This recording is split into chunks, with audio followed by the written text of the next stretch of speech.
దేశవ్యాప్తంగా దేవర దండయాత్ర అయితే మొదలుపెట్టింది. దేవర సినిమాని చూస్తుంటే దండయాత్ర మొదలైంది అని చెప్పొచ్చు.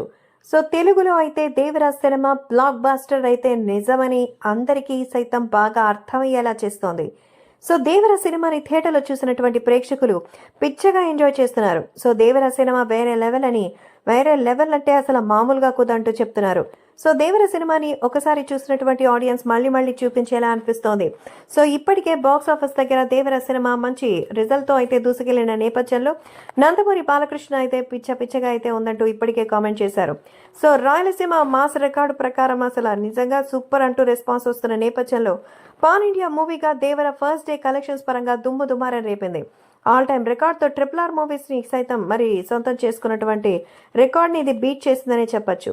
రీసెంట్ టైంలో వచ్చినటువంటి బిగ్ పాన్ ఇండియా మూవీ అయినటువంటి కల్కి సినిమా సలార్ సినిమాకి సంబంధించి 2 రోజుల్లో అయితే రికార్డులను అధిగమించేసింది. సో ఇప్పటికే మరి భారీగా వసూలు సాధించిన ఈ సినిమా ఆల్ టైమ్ బ్లాక్ బస్టర్గా నిలిచేందుకు కూడా సండే దోహదపడుతుందని చెప్పొచ్చు. కాబట్టి ఎన్టీఆర్ అయితే ఈ సినిమాని చూసి దేశవ్యాప్తంగా ఖచ్చితంగా దండయాత్ర అయితే మొదలైపోయిందని, ఇది మామూలు దండయాత్ర కాదు, మన దయా దండయాత్ర, దేవర దండయాత్ర, కలెక్షన్ల రికార్డులు సృష్టిస్తున్నారు మన ఎన్టీఆర్ అంటూ చెప్తున్నారు. ప్రస్తుతం సోషల్ మీడియాలో సైతం ఈ విషయం చూసి ఎంతో ఆనందం వ్యక్తం చేస్తున్నారు ఎన్టీఆర్ ఫ్యాన్స్. అంతేకాకుండా దేవర సినిమాకి సెకండ్ పార్ట్ కూడా అప్డేట్ కోసం చెప్పాలంటూ ఫ్యాన్స్ అడుగుతున్నారు.